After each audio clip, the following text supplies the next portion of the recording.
माढा व सोलापूर लोकसभा मतदारसंघातील उमेदवार रणजितसिंह नाईक निंबाळकर आणि राम सातपुते यांनी आज आपला उमेदवारी अर्ज भरलेला आहे।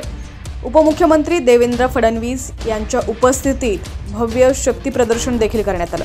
तर यावेळी देवेंद्र फडणवीस म्हणाले, सोलापूरची जागा ही आम्ही जास्त फरकाने जिंकणार आहोत। जनतेलाही माहिती आहे की निवडणूक लोकसभेची आहे, लोकसभेच्या जनतेची आहे।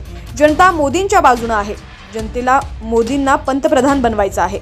जनता इतर कोणाकडे पाहतही नाही, जनता केवळ मोदींकडे पाहते आणि मोदींचे उमेदवार म्हणून रणजितसिंह नाईक निंबाळकर आणि राम सातपुते या दोघांना प्रचंड मतं मिळतील।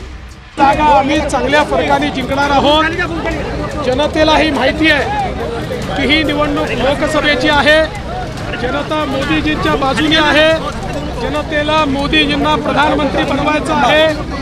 जनता इतर कोणाहीकडे पाहत नाही, जनता केवळ मोदीजींकडे पाहते आणि मोदीजींचे उमेदवार म्हणून या ठिकाणी रणजितसिंह नाईक निंबाळकर असतील किंवा रामभाऊ सातपुते असतील, दोघांनाही प्रचंड मतं मिळतील।